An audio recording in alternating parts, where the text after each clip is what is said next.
Okay, we're ready whenever you are. This is a story of a couple Bigfoot that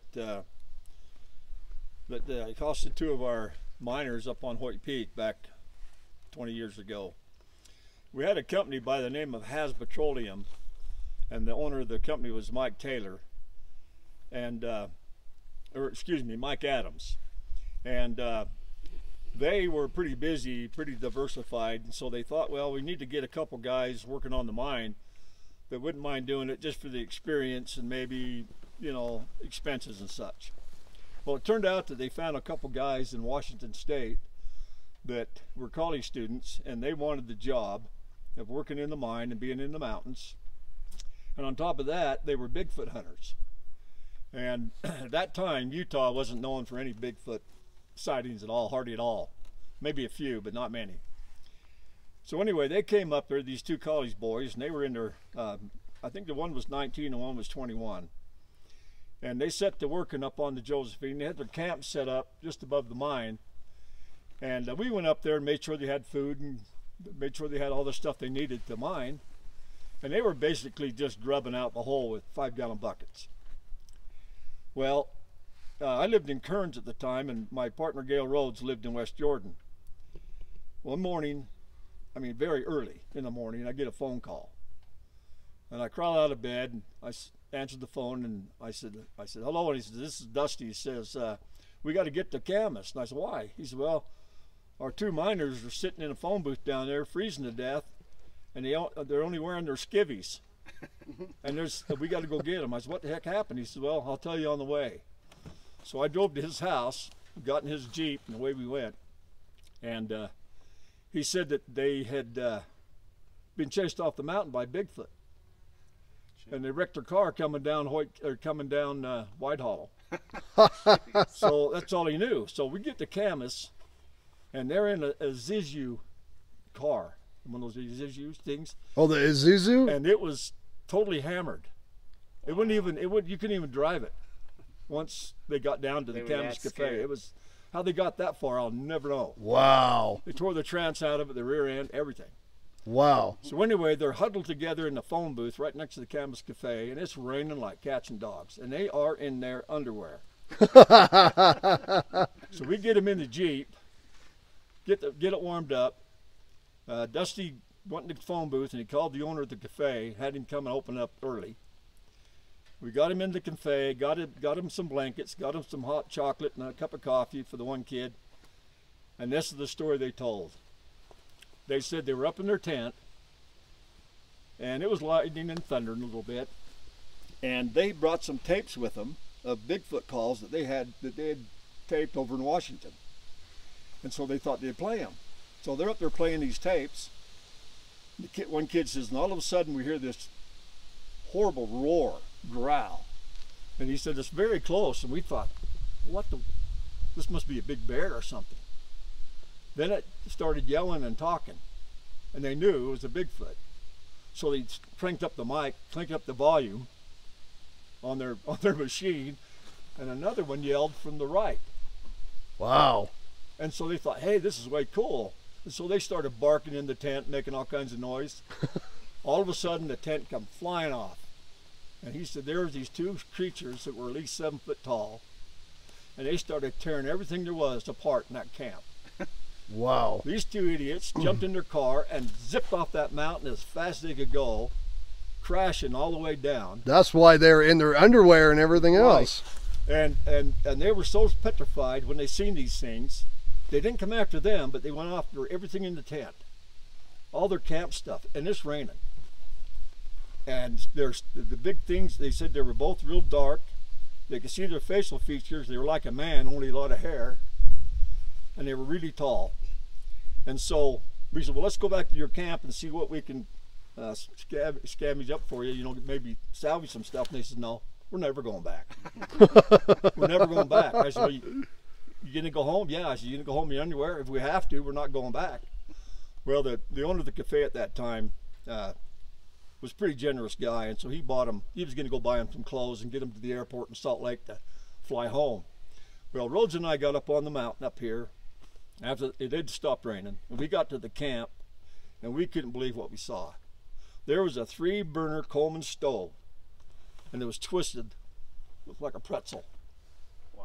Just like that, just twisted. All the coolers were completely demolished. There wasn't a can of soda that wasn't flat. Wow. They had a couple walking sticks that were smashed into pieces. Their sleeping bags were completely shredded, and their tent was completely just pieces everywhere. All the tent poles were folded in quarters and thrown in a pile, and nothing was left. Nothing. We couldn't salvage anything. We gathered everything up in bags, and we didn't find any. We found one set of tracks going up the hill, about that long, and the other track was a little bit shorter, but it was the heel and the ball of the foot. And back in those days, we didn't carry cameras around a lot, and I didn't have my camera with me that day because I wasn't thinking about taking pictures coming up, so we didn't get a picture of it. And but we finally found out that other people had heard these Bigfoot up there before, but nobody ever said anything. Like the Young family, they heard them, but they'd never tell anybody because they didn't want anybody to think they're crazy. And that makes sense. Even Officer Wild in Francis talked about it and said, yeah, he'd heard strange knocks and strange yelling and screaming. He says, and he had heard about Bigfoot, but he didn't think it was ever in Utah. He thought it was somebody just dinking off. So we've been kind of listening and watching for him over the years, and we've heard some strange things, as you guys have. Yeah. So I know they're there, and I know they exist because I ran into one face to face once, so I know they exist. Really? Yeah.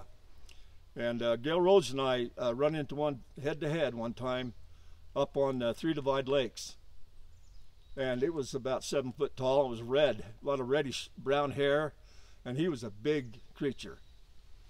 And I had a camera and a gun, and I didn't use either one. I was dumbfounded.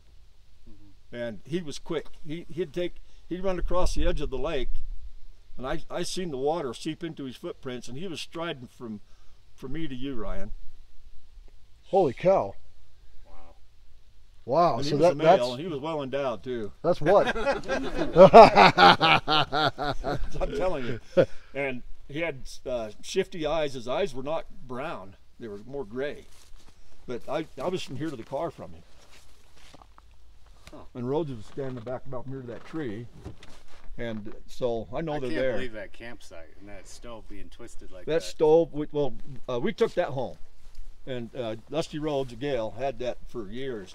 I don't know whatever happened to it, but one of those creatures absolutely had to actually take that thing and twist it.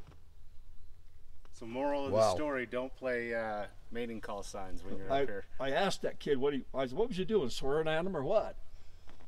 And he says, well, I don't know. It's just one of the natural calls that they always yelling and calling, and we just played it back. And I says, that's what Dusty said. He said, well, you probably called a fight, and they wanted to fight, so. Yeah. Well, Steve. They thought somebody was in trouble. They were coming to the rescue. And they didn't bother either one of them, which was really, really something. But I don't think they ever do. Yeah. I've never heard them killing a human. No, and if you did, it'd probably make everybody go crazy in the United States going to look for them. But, you know, here on Hoyt Peak, Steve, there's definitely something here. I've been coming up here, you know, I've camped with these guys several times up here, even guys before my guys I have now, and I'm telling you, for I don't know how many years now, it just seems, especially when I was closer to the top of the peak, I would say there's something here. I have some pretty crazy stories where, you know, we were staying 5 days at a time. The first night, quiet, nothing. Second night, you hear something in the background, something catches your attention, and every single night it seems to get more and more intense, almost like whatever it is, Bigfoot, whatever it is, it's almost getting used to you being here, and it's getting braver as you stay in one spot. Yeah, I have a little brother that worked with a logging company up on the north slope of the Uintas, and a pure white one come into their camp. And I talked to 2 of his buddies. They left. They wouldn't work for the logging company anymore because that big white one chased them off. Wow. It didn't want anybody in that logging area, and they tried to chase everybody away. And they talked about that. In fact, the one kid, he won't talk about it really. He's still scared to death. Yeah, Then my oldest daughter, Shelly, and her husband, they run into one up at Mill Hollow. Oh, yeah. A couple of years ago. I remember you telling me about that story. When they got back, I went up and took plaster casts of the footprints. Oh, wow. A couple of days later. Wow. Wow. So they're around. So you guys, the moral of the story is tonight, do not get on your smartphone and look up some kind of Sasquatch noises and put it on the Jeep and, like, you know, blast that crap. Oh, I want to sleep tonight. You guys, go ahead, do that.